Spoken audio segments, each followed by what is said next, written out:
죄짐 맡은 우리 구주 어찌 좋은 친구인지 걱정 근심 무거운 짐 우리 주께 맡기세. 주께 고함 없는 고로 복을 받지 못하네. 사람들이 어찌하여 아랠 줄을 모를까. 시험 걱정 모든 괴로움 없는 사람 누군가.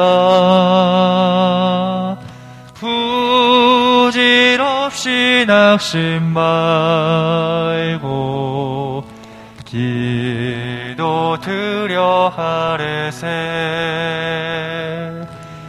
이런 진실하신 친구 찾아볼 수 있을까. 우리 약함하시오니 어찌 아니하랴까. 근심 걱정 무거운 짐 아니 진자 누군가. 피난처는 우리 예수 주께 기도 드리세. 세상 친구 멸시하고 너를 조롱하여도 예수 품에 안기어서. 우리 3절 다시 한번 고백합니다. 근심 걱정 무거운 짐 아니 진자 누군가. 피난처는 우리 예수 주께 기도 드리세. 세상 친구 멸시하고 너를 조롱하여도 예수 품에 안기어서 참된 위로 받겠네. 아멘.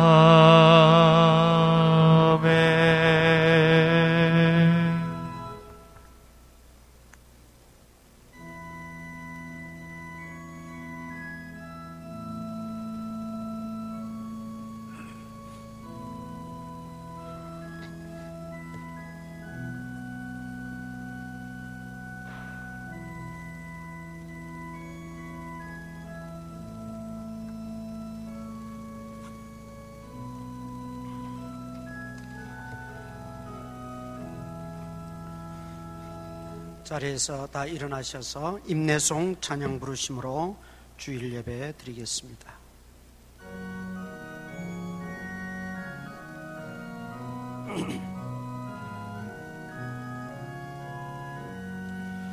다 찬양하여라 전능왕 창조의 주께 내오나 주 찬양 평강과 구원의 주니 성도들아 주 앞에 이제 찬양하여라.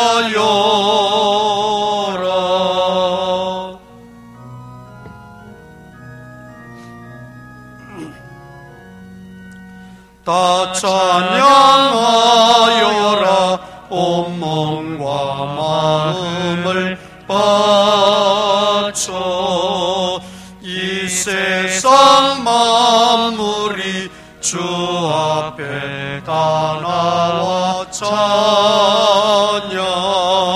성도들아 기쁘게 소리 높여 영원히 찬양하여라.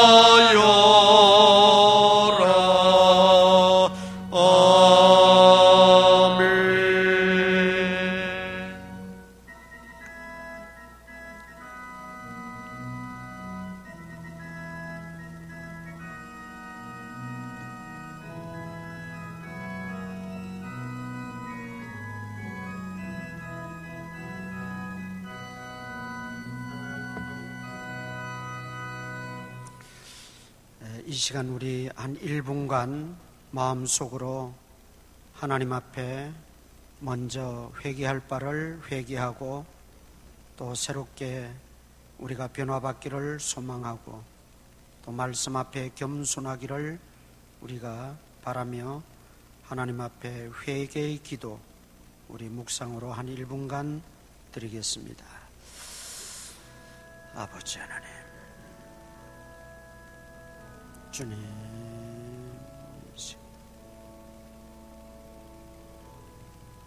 주님 불쌍히 여겨 주시옵소서.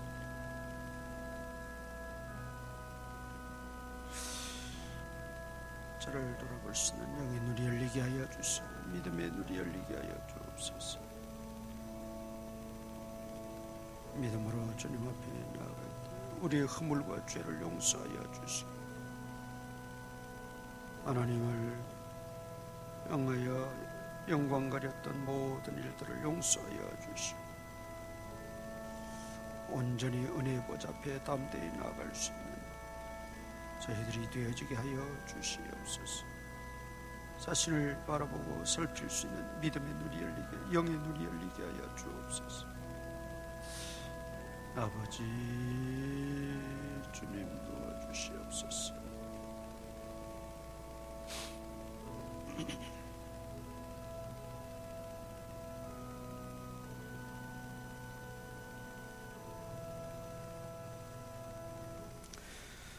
전능하신 아버지 하나님, 지난 한 주간 동안도 허물과 죄악 가운데 살았던 저희들을 이 시간도 긍휼히 여기사 기억하셔서 주님 전으로 불러 모아 주시니 감사합니다.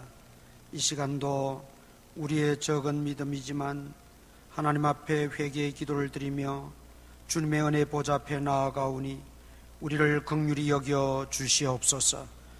오늘도 온종일 예배 속에 하나님 임재하시고 우리 예배자들 마음 심령 속에 은혜 위에 은혜로 충만케 하여 주옵소서. 예배 시종을 주님께 맡기오며 예수님 이름으로 기도드리옵나이다. 아멘. 전능하사 천지를 만드신 하나님 아버지를 내가 믿사오며 그 외아들 우리 주 예수 그리스도를 믿사오니 이는 성령으로 잉태하사 동정녀 마리아에게 나시고 본디오 빌라도에게 고난을 받으사 십자가에 못 박혀 죽으시고 장사한 지 사흘 만에 죽은 자 가운데서 다시 살아나시며 하늘에 오르사 전능하신 하나님 우편에 앉아 계시다가 저리로서 산자와 죽은 자를 심판하러 오시리라. 성령을 믿사오며 거룩한 공회와 성도가 서로 교통하는 것과 죄를 사하여 주시는 것과 몸이 다시 사는 것과 영원히 사는 것을 믿사옵나이다. 아멘. 공동 고백문 낭독합니다. 주님, 오늘도 모든 신령한 지혜와 총명에 하나님의 뜻을 나는 것으로 채우시고 주님께 합당하게 행하여 범사에 기뻐하시게 하고 모든 선한 일에 열매를 맺게 하시며 하나님을 아는 것에 자라게 하시고 그의 영광의 힘을 따라 모든 능력으로 능하게 하시며 기쁨으로 모든 견딘과 오래 참음에 이르게 하시고 나로 하여금 빛 가운데서 성도의 기업의 부분을 얻기에 합당하게 하신 아버지께 감사하며 살게 하소서. 누구도 나를 교묘한 말로 속이지 못하게 하시고 나 역시 질서 있게 행함과 그리스도를 믿는 믿음이 굳건하게 하소서. 아멘.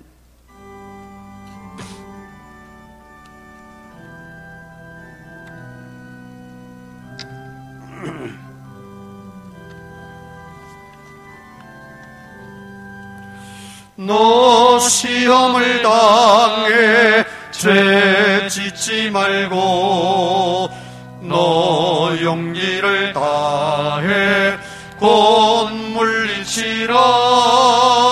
너 시험을 이겨 새 힘을 얻고 주 예수를 믿어 늘 승리하라. 우리 구주의 힘과 그의 위로를 빌라. 주님 내 편에 서서 항상 도우시리. 내 친구를 삼가 잘 선택하고 너행을 삼가 늘 조심하라. 너 열심을 다해 늘 충성하고 온 정성을 다해 주 봉사하라. 우리 구주의 힘과 그의 위로를 빌라. 주님 내 편에 서서 항상 도우시리. 잘 이기는 자는 상 받으리니 너 낙심치 말고 늘 전진하라. 내 구세주 예수 힘 주시리니 주 예수를 믿어 늘 승리하라. 우리 구주의 힘과 그의 위로를 빌라. 주님 내 편에 서서 항상 도우시리. 치유기도 시간입니다. 여러분 아픈 부위에 오른손을 올리시기를 바랍니다. 식구들 가운데 아픈 분들 계시면 대신 아픈 부위에 또 손을 올리시기를 바랍니다. 그리고 마음의 소원을 품고 기도의 응답을 기다리는 성도님들, 이 시간 믿음의 주요 온전케 하시는 주님만 바라보고 믿음으로 기도하는 시간 될 수 있기를 바랍니다. 살아계셔서 지금도 온 우주 만물을 다스리시고 인간의 생사화복을 임의로 주관하시는 전능하신 아버지 하나님, 오늘 거룩하고 복된 날 지키며 하나님 앞에 예배하며 영광 돌리게 하시니 감사합니다. 우리의 찬양과 우리의 경배를 받으시옵소서. 이 시간 특별히 이제 아픈 부위에 손을 얹고 주님의 능력을 기다리며 기도합니다. 또 식구들 대신하여 손을 얹고 주님의 은총을 기다리며 기도합니다. 주여 불쌍히 여겨 주시옵소서. 우리를 긍휼히 여겨 주옵소서. 우리의 힘이 되어 주시옵소서. 우리의 진정한 치료자가 되어 주시옵소서. 이 시간 머리끝부터 발끝까지 모든 이상이 있는 부분들, 온전치 못한 부분들, 아픈 부위들이 주님의 권능의 손으로 깨끗하여질 줄 믿습니다. 주님이 친히 치료하는 여호와 하나님이시라고 하여 싸우니 주님이 치료하여 주시어서 강건케 하시고 회복시켜 주시고 나음을 허락하여 주시옵소서. 질병을 유발하고 주여 병을 가져다주는 악한 세력이 있을진데 나사렛 예수 그리스도 이름으로 명하노니 다 떠나갈지어다. 모든 악한 영의 세력들은 다 소멸될지어다. 모든 병만은 다 치료받을지어다. 아버지 하나님, 이 시간 믿음으로 기대하고 기도하는 우리 성도들의 그 간구를 외면치 마시고 하나님께서 다 응답하여 주셔서 건강한 몸으로 생활하고 치료받고 건강한 몸으로 주님께 봉사하며 예배드리며 살아갈 수 있도록 주님께서 은혜 위에 은혜를 더하여 주시옵소서. 아버지 하나님, 또한 공고한 중에도 하나님의 응답을 기다리며 기도하는 성도들의 그 간구를 기억하시고 지체치 마시고 다 이루어 주시고 응답해 주시옵소서. 아버지 하나님, 또 말씀을 듣겠습니다. 겸손한 마음을 주시고 말씀을 듣고 깨닫고 그 말씀을 통하여 힘을 얻고 용기를 얻고 우리의 믿음의 길을 다시금 새롭게 가지는 복된 시간 되어지게 하여 주옵소서. 또 가정에서 온라인으로 예배드리는 모든 성도들에게도 주의 치료의 권능이 함께하여 주시고 말씀의 은사가 함께하여 주시옵소서. 예수님 이름으로 기도드리옵나이다. 아멘.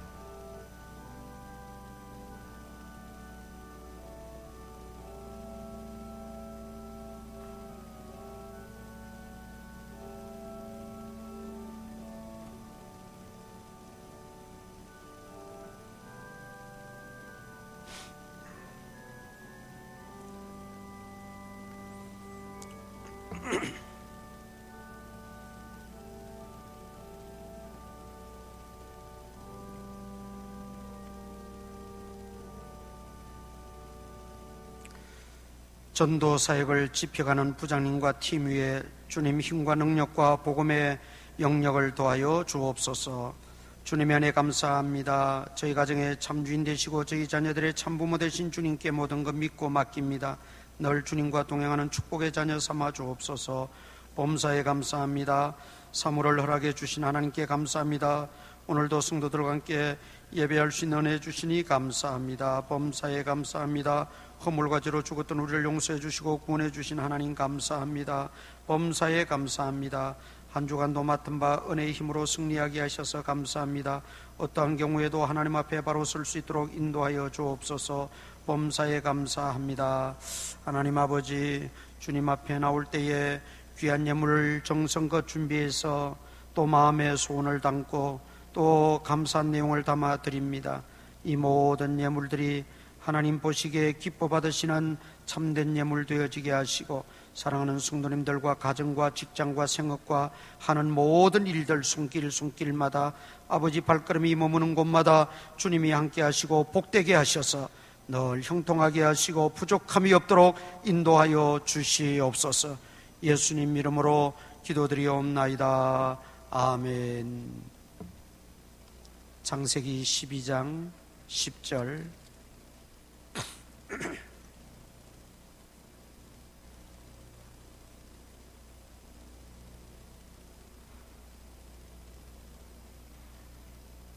창세기 12장 10절에서 20절까지 한 절씩 교독하겠습니다. 10절 제가 먼저 읽습니다. 그 땅에 기근이 들었으므로 아브라함이 애굽에 거류하려고 그리로 내려갔으니 이는 그 땅에 기근이 심하였음이라.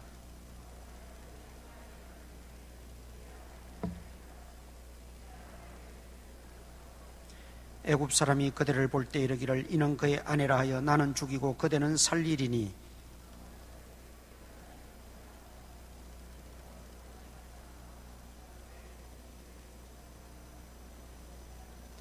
아브라함이 애굽에 이르렀을 때 애굽 사람들이 그 여인이 심히 아름다움을 보았고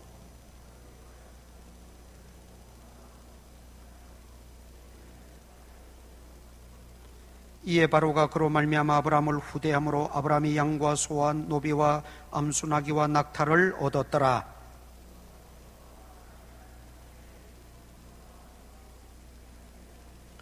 바로가 아브라함을 불러서 이르되 네가 어찌하여 나에게 이렇게 행하였느냐? 네가 어찌하여 그를 네 아내라고 내게 말하지 아니하였느냐?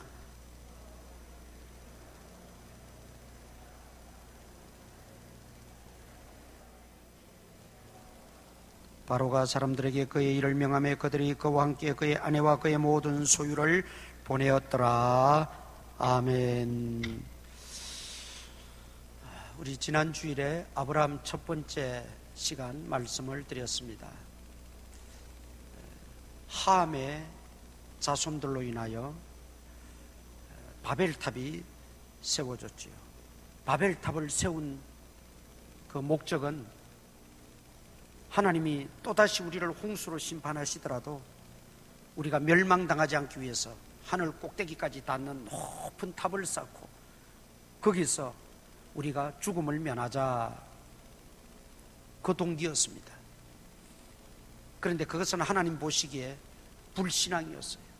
하나님은 홍수로 더 이상 멸하지 않겠다고 이미 약속하셨어요. 무지개까지 보여주시면서. 그런데 그 하나님의 약속을 믿지 못하는 불신앙의 소치로 탑을 쌓게 된 거죠.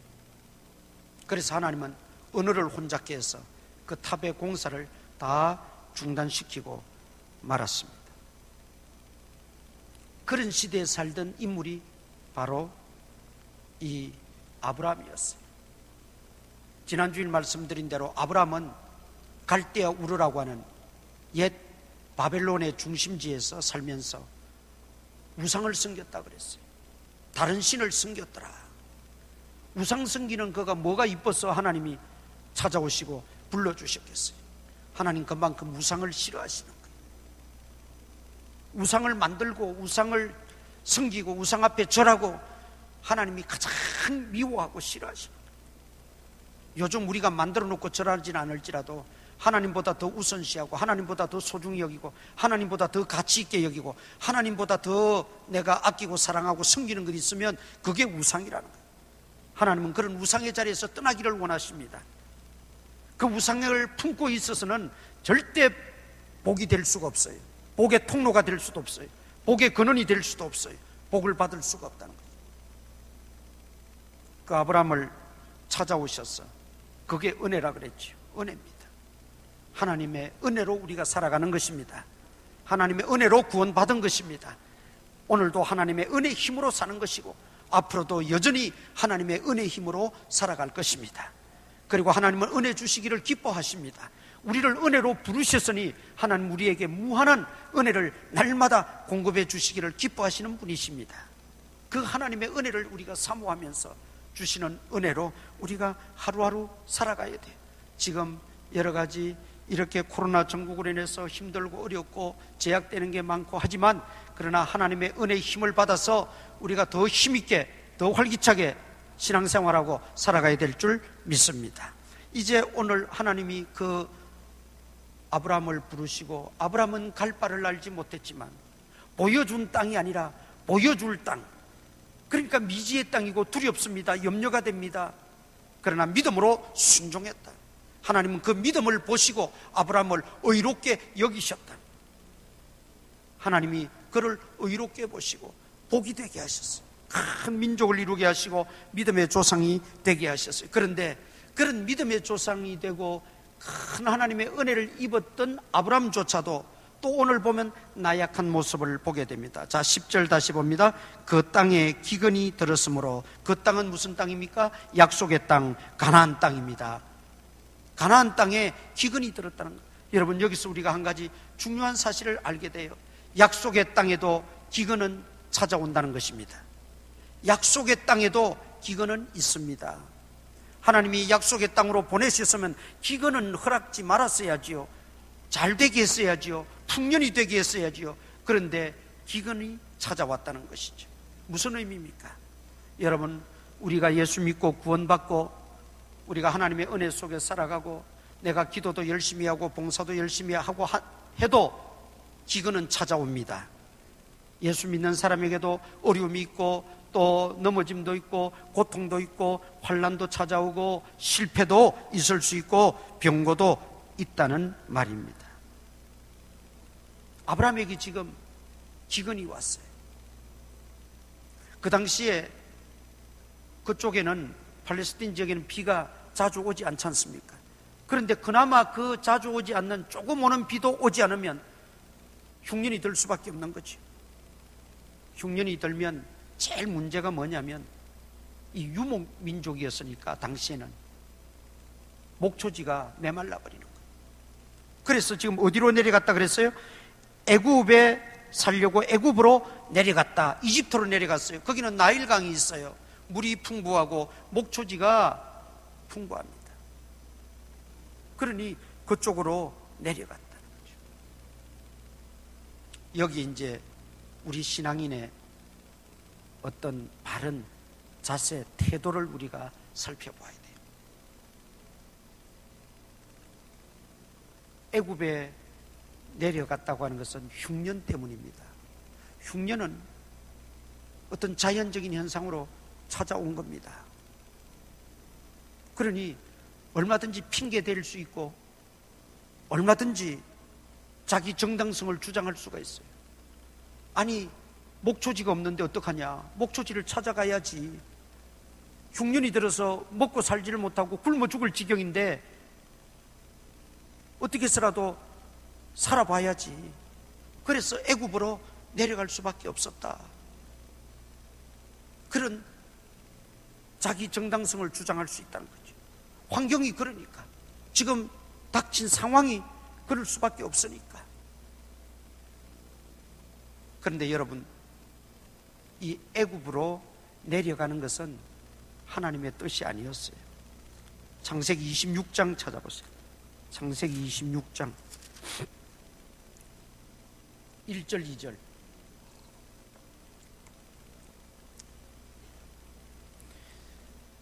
창세기 26장 1절 2절 읽으십시다. 시작. 아브라함 때에 첫 흉년이 들었더니 그 땅에 또 흉년이 들매 이삭이 그랄로 가서 블레셋 왕 아비멜렉에게 이르렀더니 여호와께서 이삭에게 나타나 이르시되 애굽으로 내려가지 말고 내가 네게 지시하는 땅에 거주하라. 애굽으로 내려가는 게 하나님의 뜻이 아니에요.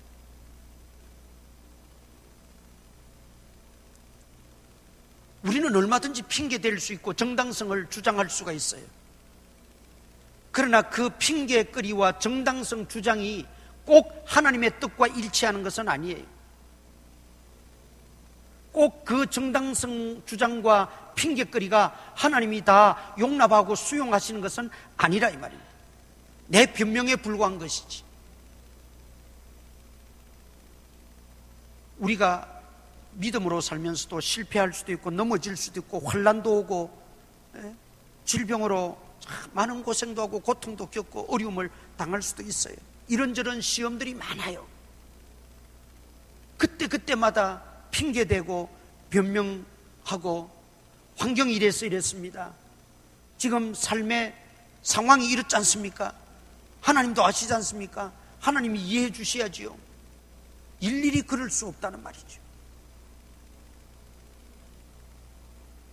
애굽으로 내려가는 핑계거리가 될 수 없었던 게 기근이라는 거예요. 자, 왜 그렇습니까? 결국 이거는 환경의 문제가 아니었어요. 뭐 어떤 자연재해의 문제도 아니었어요. 결국은 믿음의 문제였어요. 하나님이 아브라함을 갈 바를 알지 못하는 그 가나안 땅에 보내실 때 뭐라고 약속하셨어요? 네가 갈 바를 알지 못하고 그 떠나면 내가 너로 큰 민족을 이루고 네가 복이 될지라 그랬어요. 네가 복이 될지라. 복의 근원이 되고 복의 통로가 되고 네 자체가 복이 될지라. 큰 민족을 이루실 하나님이 기근이 왔다고 굶어 죽이겠습니까? 큰 민족을 이루실 하나님의 계획이 있는데 그 아브라함 가정을 굶어 죽이시겠냐고. 결국은 환경의 문제가 아니에요. 양식의 문제도 아니었어요. 믿음의 문제라는 거예요. 그 아들 이삭도 똑같이 그런 일을 당했을 때 아버지한테 늘 들었잖아요. 아버지한테 그 이야기를 들었잖아요. 그런데도 또 애굽으로 내려가려고 하니까 하나님이 그때는 막으시는 거예요. 내려가지 말라. 약속의 땅에 거주하면 네 아버지하고 약속한 대로 네가 복을 받을 것이다. 3절에서는 그렇게 하나님이 말씀해요. 힘들지만 고통스럽지만 믿음으로 참고 버티라는 거죠. 그게 하나님의 뜻이에요. 그런데 우리는 너무 쉽게 하나님의 뜻은 빼버리고 그저 인간적인 환경과 어떤 상황만 가지고 하나님 앞에 이러니 어떡합니까 하나님? 그런 변명거리로 삼기가 너무나 쉽다는 말이지요. 분명한 것은 약속의 땅에도 기근은 찾아옵니다. 믿음의 사람들에게도 어려움은 있고 공고함은 있고 실패도 있고 여러 가지 환난도 분명 있습니다. 이 땅에 사는 동안에는 우리가 동일하게 어려움을 다 겪을 수가 있어요.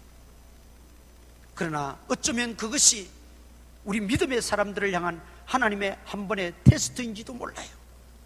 내 약속을 얼마나 붙잡고 얼마나 믿음으로 바라보고 믿음으로 대처하고 믿음으로 해석하고 결단을 내리는지 주님이 한번 보시는 거지요.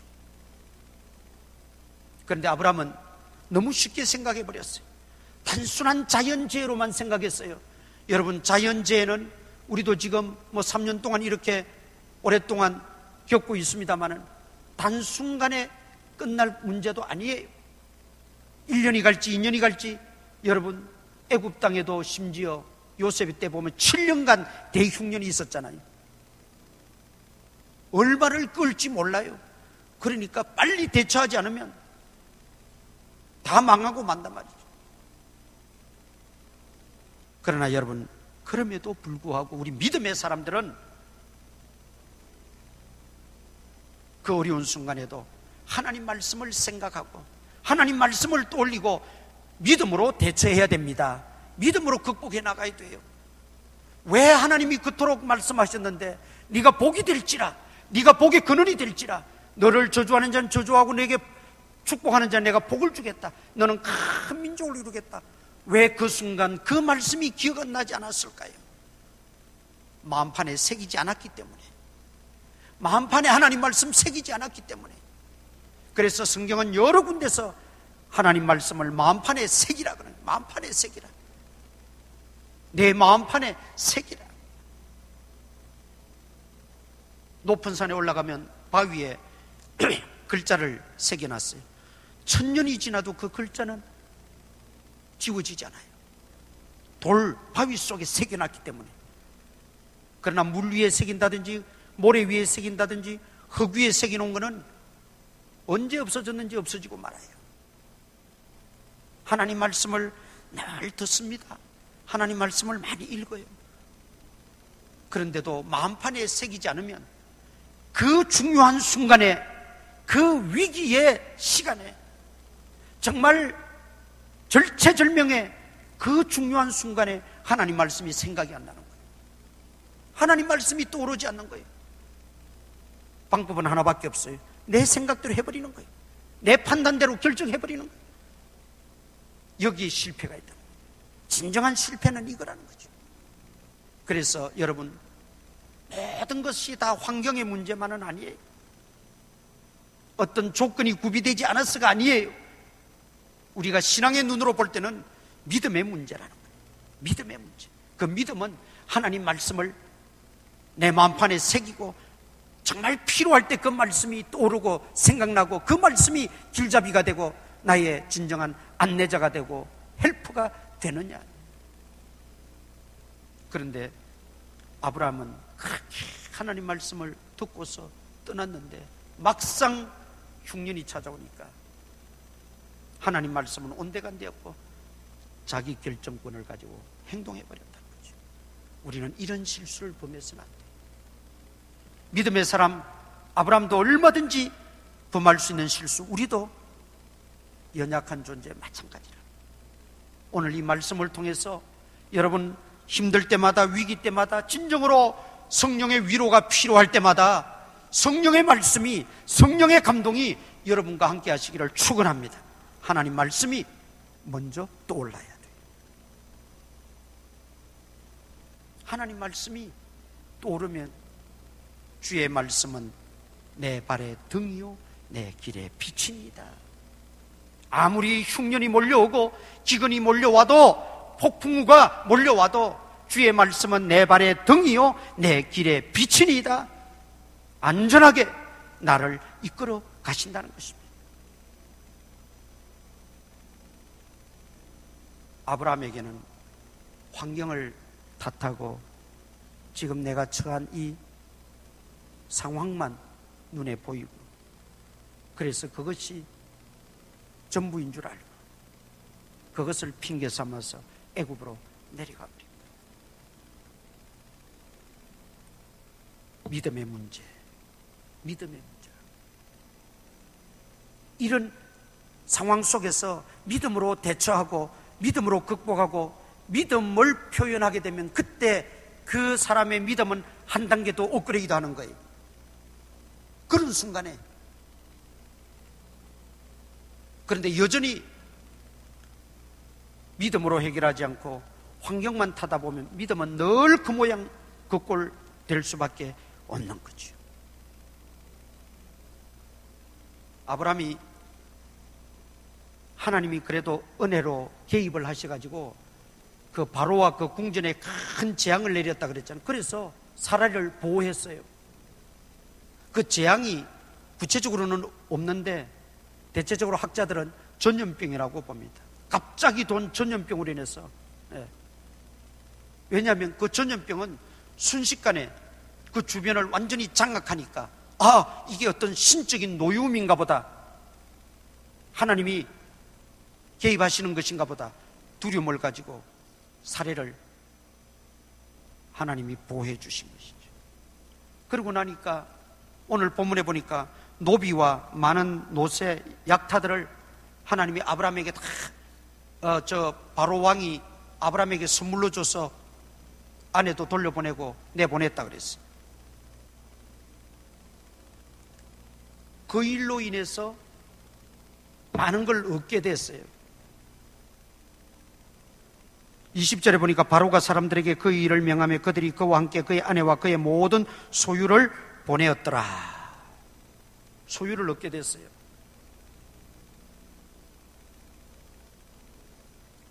오히려 뭐 이런 잘못된 것 같은데 덕은 본 듯한 그런 형국이 됐죠. 그런데 여러분, 그렇게 해서 얻은 소유, 물질, 어떤 것들은 다 의미가 없어요. 무익해요. 이걸 나중에 아브라함이 깨달아요. 조카 롯이 연합군에 의해서 사로잡혀가고 재산도 다 탈취당했어.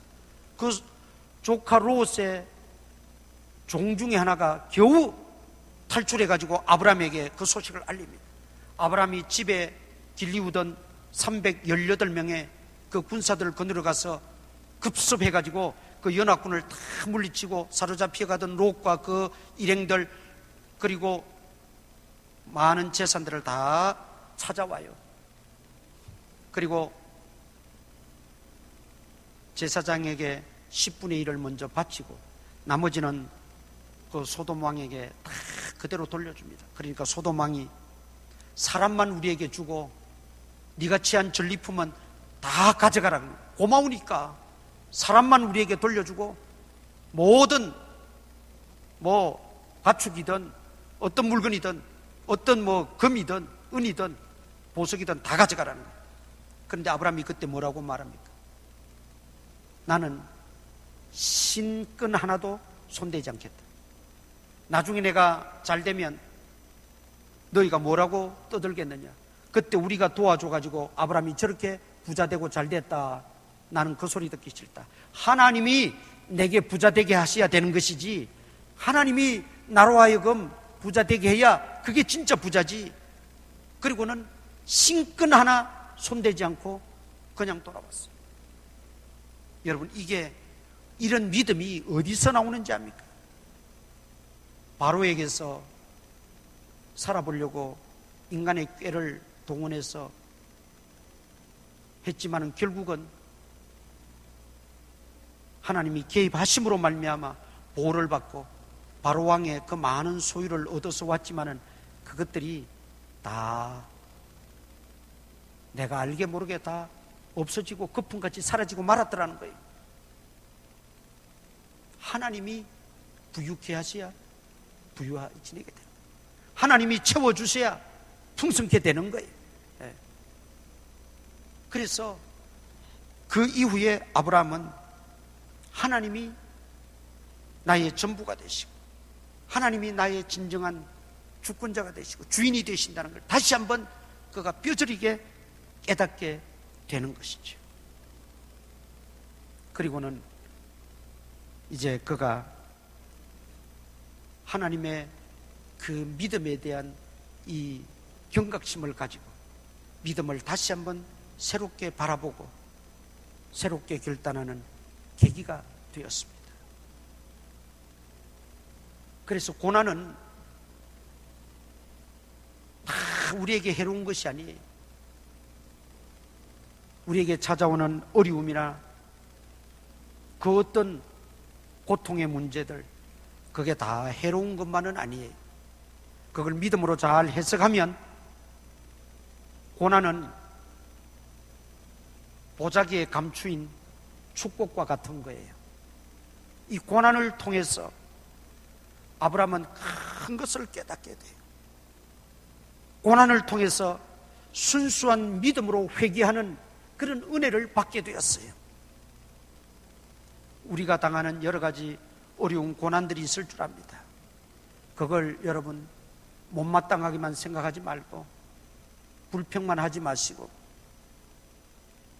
그 고난 뒤에 숨겨져 있는 하나님의 축복을 바라볼 수 있기를 바랍니다. 그리고 그 고난을 믿음으로 잘 견뎌내야 돼요. 이겨내야 돼요. 고난의 바람이 불 때 이겨내는 길은 다른 거 없어요.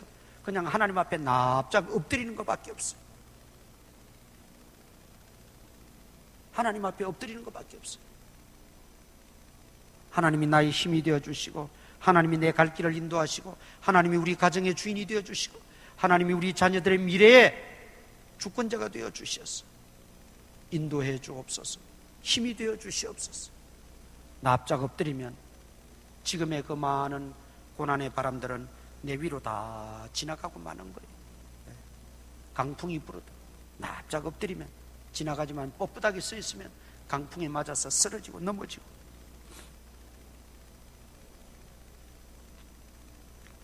그리고 아브라함이 이런 실수를 했지만 하나님은 얼마나 신실하신 분인지 보세요.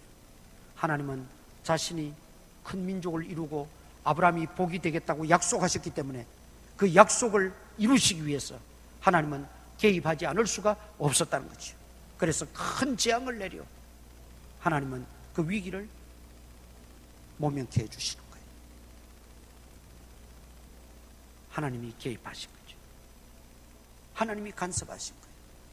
그러니까 사람의 꾀가 아무리 훌륭하다 할지라도 그럴싸하고 다 될 것 같고 완벽하리만큼 사람의 계획과 꾀가 방법이 통할 것 같아도 그렇지 않아요. 어쩌면 자기가 자기 꾀에 속는 수가 있는 거예요. 우리가 계획도 세우고 추진도 해야 됩니다. 아무런 계획도 세우지 말라는 말이 아니라 그러나 그 계획이 완전하다고 생각하는 자체가 잘못이라 이 말이죠. 내 계획이, 내 꾀가, 내 방법이, 내 방식이 완전할 거야, 문제가 없을 거야, 다 해결될 거야, 이 생각이 문제라는 거죠. 우리는 계획을 세우고 어떤 방법을 우리가 찾더라도 그 모든 것을 주관하시는 분은 하나님이시라는 것을 잊어서는 안 됩니다. 결국 하나님이 일을 만드시고 행하시고 성취하시는 겁니다. 하나님만이 하시는 거예요. 하나님의 뜻만이 경고히 서리라. 성경은 그렇게 우리에게 말씀하고 있어요. 아브라함이 꾀를 그리고 방법을 강구했지요. 그럴싸합니다. 딱 한 번만 그냥 쏘가 넘어가면 다 같이 살고 잘 될 것 같습니다. 그런데 여지없이 무너지고 말았어요. 하나님의 방법을 찾으라는 뜻입니다. 우리 믿는 사람들은 좀 늦지만 좀 더딜지라도 하나님의 방법을 찾으라는 것입니다. 하나님, 내가 이런 어려움을 당했습니다. 하나님, 내 앞에 이런 일이 닥쳤습니다. 하나님, 어떡할까요? 내 뜻대로 마옵시고 아버지의 뜻대로, 내 어떤 방법이나 인간의 어떤 그런 방식, 꾀가 아니라 하나님의 지혜를 주시옵소서. 하나님의 길을 보여주시옵소서. 하나님이 가르쳐 주시옵소서. 하나님 방법대로 따르게 하여 주시옵소서. 부작용이 없어요. 그러면 부작용이 없어요. 그런데 그 순간에도 아브라함은 하나님 말씀을 떠올리지 못했고 기도하지 못했다는 거예요. 그러니까 여러분, 기도가 왜 안 되느냐, 기도를 왜 못하느냐, 그 심령에 하나님의 말씀이 없으면 기도가 안 돼요. 정말 기도하고 싶거든 먼저 말씀을 한 장이라도 읽으세요. 겸손하게 말씀 앞에 나 자신을 거기에다가 내려놓으세요. 그리고 기도하면 기도문이 열립니다. 기도할 내용도 생각납니다. 기도가 됩니다. 아브라함이 하나님 말씀을 까마득히 잊어버리고 있으니까, 말씀이 내재되어 있지 않으니까 기도할 생각도 못하는 거예요. 기도도 안 되는 거예요. 오히려 더 막막한 거예요. 환경만 보이니까, 지금 내가 당장 처한 그 순간 그것만 보이니까 기도할 생각을 잊어버리고 나지 않는 거예요. 그래서 여러분, 하나님 말씀을 한 장이라도 묵상하고 한 장이라도 읽고 여러분 기도의 소원을 가지고 기도해 보세요. 기도가 달라집니다. 기도가 쉽습니다. 기도가 내 힘이 아니라 하나님 주신 힘으로 기도가 됩니다.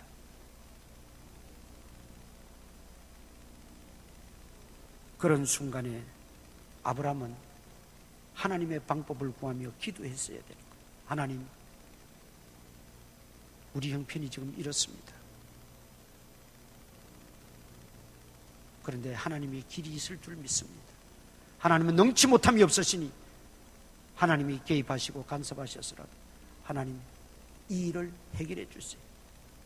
그러면 하나님이 지혜를 주셨더라면, 하나님이 개입하셨더라면 거짓말 안 해도 되고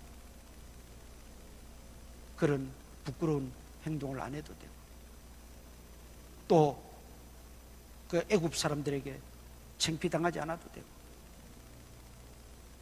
그런데 그는 자기 꾀만 믿었어요. 자기 방식이 가장 좋은 길인 줄 알았어요. 또 그게 해결될 줄 알았어요. 그렇게 하면.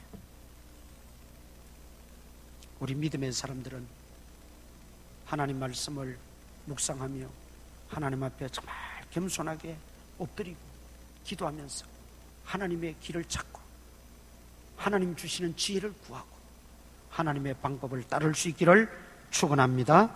네. 그런데 어떤 분이 이렇게 이야기합니다. 왜 그 순간 하나님은 침묵하셨을까? 이왕 그렇게 해주실 거 재앙을 내려서 저거 할 걸 내려가지 말라고 이삭에게 말했던 것처럼 하나님이 나타나셔서 아브라함에게 내려가지 말라고 하든지, 이미 내려갔더라면 또 그런 거짓말을 꾸미고 일을 꾸밀 때 야 내가 알아서 할 테니까 그런 쓸데없는 생각하지 마라 개입하셔서 말씀을 해 주시든지 하시지, 왜 하나님은 침묵하고 계시다가 다 일을 벌인 다음에 나타나셔서 이렇게 일을 꼬이게 하고 어렵게 만드시는가? 그렇게 여기는 분들도 있어요. 하나님의 침묵에는 두 가지 의미가 있어요. 우리도 기도할 때 답답하고 막막할 때는 하나님의 침묵에 대해서 의문을 가지고 우리 역시 답답할 때도 있죠. 그러나 하나님이 침묵에는 두 가지 의미가 있어요. 첫째는 하나님이 침묵하신다고 하나님이 살아계시지 않는 것은 아니에요.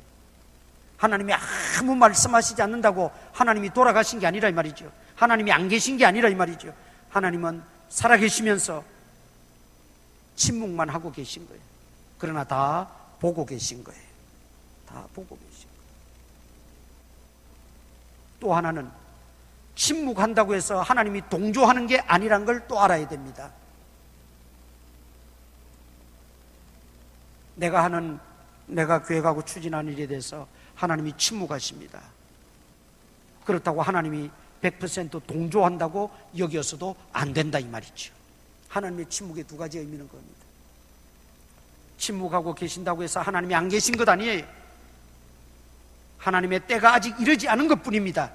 하나님의 때가 되면 결정적으로 결정타를 하나님은 때리시는 거예요. 또 하나님이 침묵하신다고 해서 하나님이 내 일에 대해서 눈 감아준다는 것도 아니에요. 그래서 우리는 이 하나님의 침묵을 잘 이해해야 됩니다. 하나님이 침묵하시면 때로는 기다릴 줄도 알아야 돼요. 기다릴 줄도 알아야 돼요. 하나님 말씀하실 때까지 더디더라도 기다리겠습니다. 그런 마음으로 기도할 때 하나님 반드시 말씀해 주십니다. 깨닫게 해주십니다. 지혜를 주십니다. 길을 열어주시고 방법을 가르쳐 주십니다. 그런데 우리는 너무 조급해요. 기다리지를 못해. 심지어 기도하면서도 기다리지를 못해. 기다리는 것도 믿음입니다. 믿음이 없으면 기다리지 못해요. 우리가 앞으로 큰 집을 내가 사서 들어간다라는 그 희망이 있고 확실성이 있으면 지금 좀 불편하고 어렵고 힘들더라도 뭐 할 수 있어요? 참고 기다릴 수가 있는 거예요. 왜? 이제 좀 있으면 큰 집에 들어가서 편안하게 지낼 수 있으니까. 지금 사는 게 옹졸하고 불편하고 힘들더라도 그 소망이 있고 희망이 있으니까 기다릴 수 있는 거죠. 큰 집에 들어가 사는 그 믿음, 확실히 있기 때문에.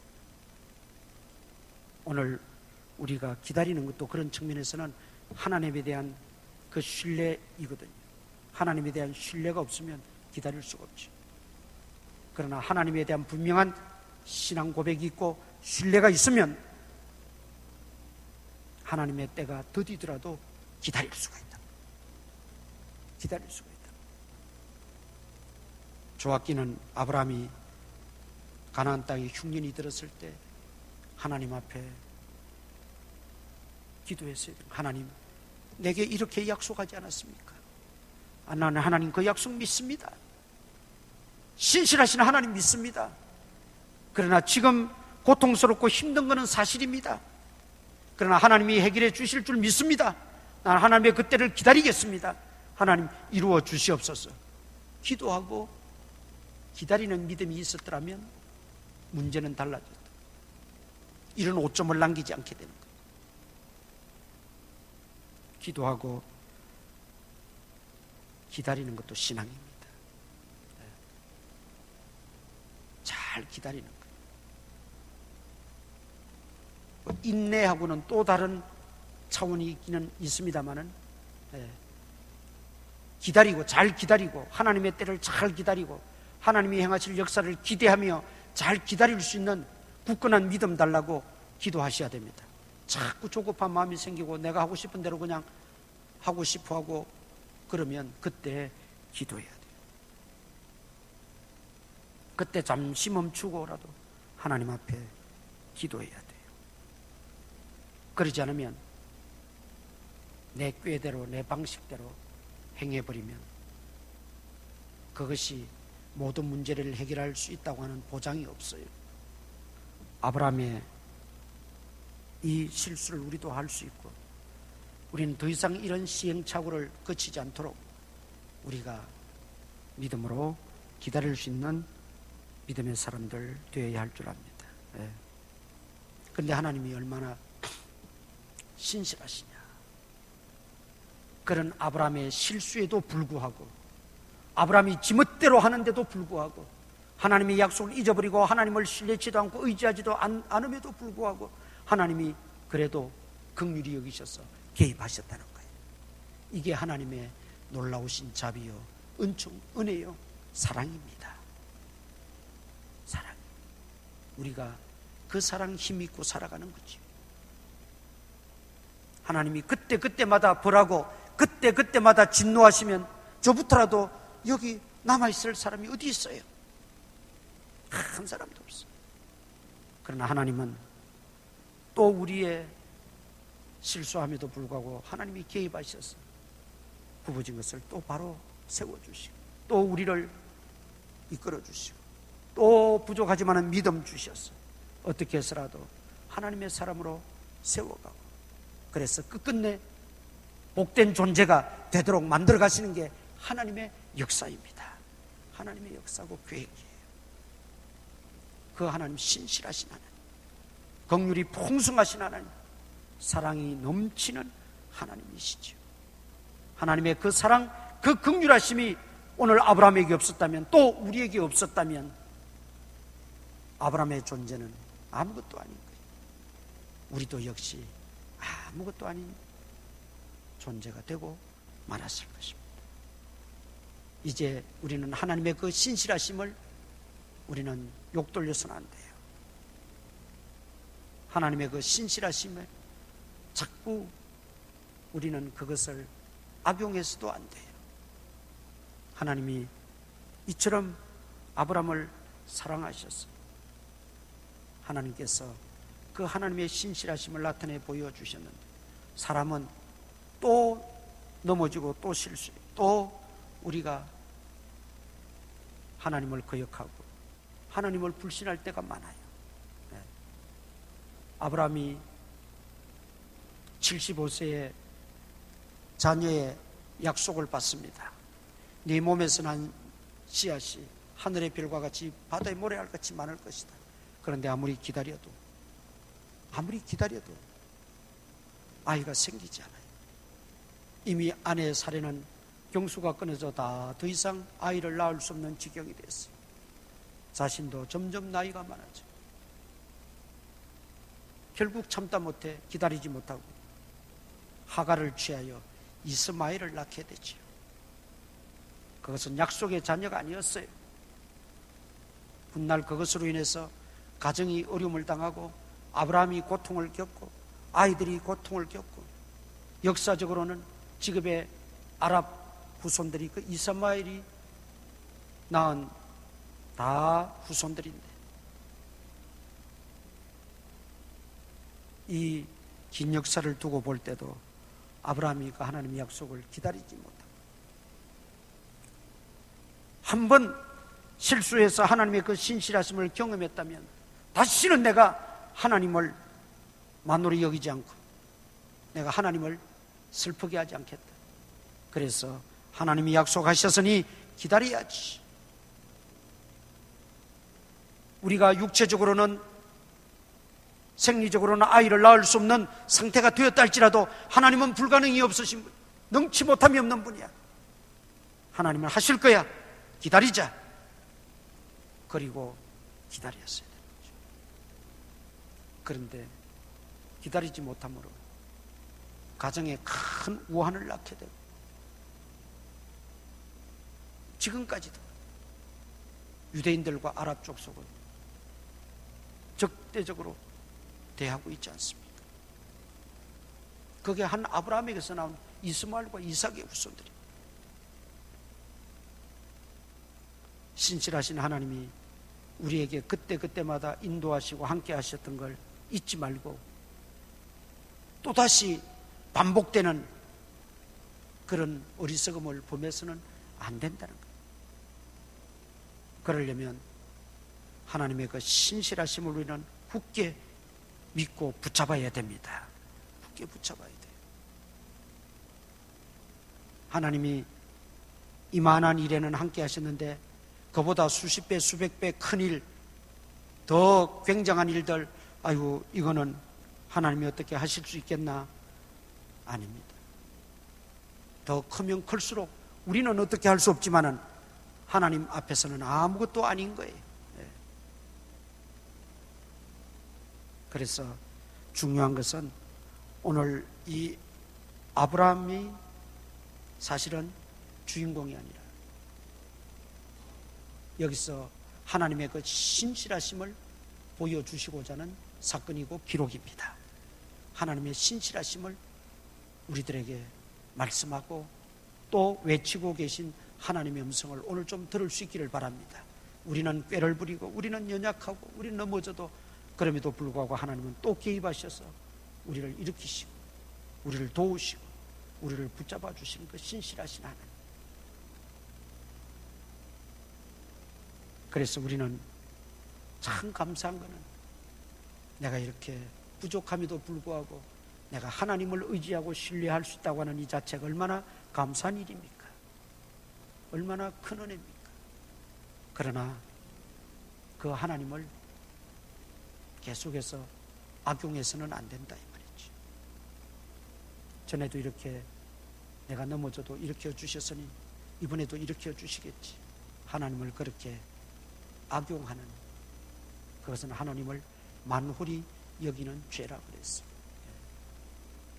그러지 말고 이제부터라도 우리는 하나님의 그 신실하심을 믿고 믿음에 굳게 서고 다시는 아브라함과 같은 시행착오를 거치지 않도록 우리가 믿음의 용장들이 다 될 수 있기를 주님의 이름으로 축원합니다. 기도하겠습니다. 우리 한번 이 시간 묵상으로 기도하십시다. 말씀을 생각하시면서 아버지 주님 아브라함을 우리에게 말씀하여 주셨습니다. 하나님이 약속하신 것을 성취해 나가시는 신실하신 하나님을 하여 주시고 우리의 실수에도 불구하고 하나님 오히려 화를 복으로 바꾸어 주신 하나님. 아버지 주여 도와주시옵소서. 도와주시옵소서. 결단하는 성도들의 그 마음을 하나님 붙들어 주시옵소서. 믿음의 결단과 믿음의 각오가 다시 한번 있게 하여 주시옵소서. 아버지여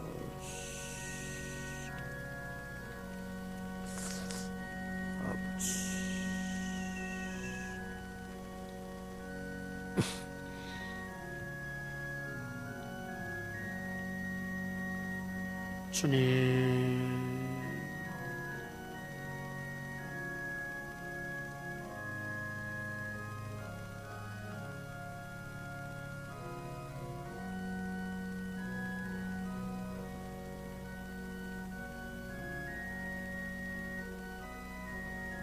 아버지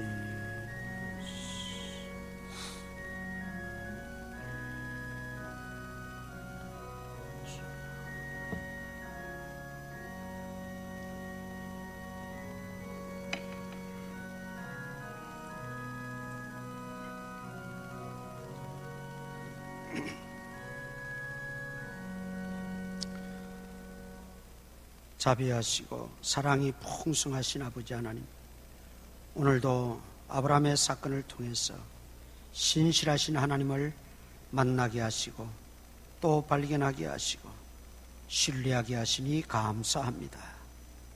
우리의 마음의 결단이 흐트러지지 않게 하시고 다시금 우리의 믿음을 견고케 하는 복된 시간, 복된 기회가 되어지게 하여 주옵소서. 또 한 주간 지내게 됩니다. 우리 모든 믿음의 권속들, 갓난아이들부터 노년이리까지 한 심령 한 심령 눈의 동자같이 지켜주시고 위험한 일 명쾌하시고 질병과 전염병에서 건져주시고 보호하여 주시옵소서. 하나님과 동행하는 삶을 살게 하시고 필요한 모든 은혜와 은사들을 하나님 풍족하게 공급하여 주시옵소서. 부족함이 없는 삶을 살아가게 하여 주옵소서. 우리 교회가 재개발의 와중에 있습니다. 조합과의 금전적 보상 관계가 원만하게 순탄하게 잘 이루어지게 하시고 그래서 우리 교회가 평안하여 든든히 서가는 복된 교회가 되어지게 하여 주옵소서. 아버지 하나님, 교회를 위해서 하나님 나라를 위해서 헌신하고 수고하고 애쓰고 힘쓰는 우리 모든 주의 사역자들, 일꾼들 머리머리 위에 우리 하나님께서 복을 도하여 주시고 주께서 큰 영광 받으시고 큰 열매 나타나게 하여 주옵소서. 예수님 이름으로 기도드리옵나이다. 아멘.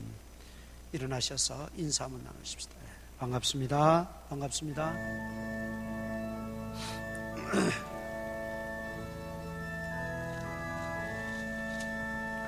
허락하신 새 땅에 들어가려면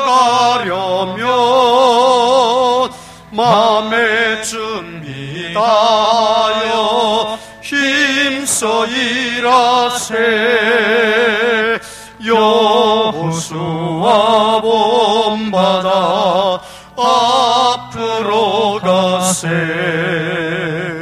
우리 거할 처소는 주님 품일세. 시험 환난 당에도 낙심 말고서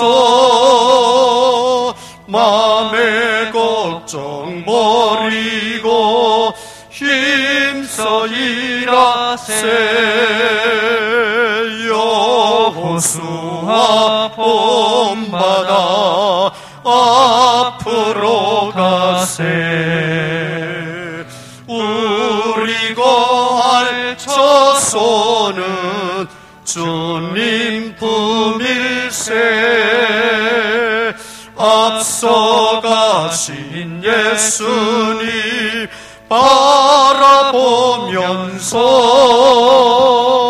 모두 마음을 합하여 힘써 일하세. 여호수아 본받아 앞으로 가세. 우리 거할 처소는 주님 뿐일세. 일할 곳이 아직도 많이 있는데 담대하게 나가서 힘써 일하세. 여호수아 본받아 앞으로 가세. 우리 거할 처소는 주님 품일세. 우리 구주 예수 그리스도의 무한하신 은혜와 하나님 아버지의 크신 사랑과 성령님의 감동 감화 역사 충만하심이 오늘도 말씀을 듣고 새롭게 다짐하는 모든 성도들 머리 위에 이제로부터 항상 함께 있을지어다. 아멘.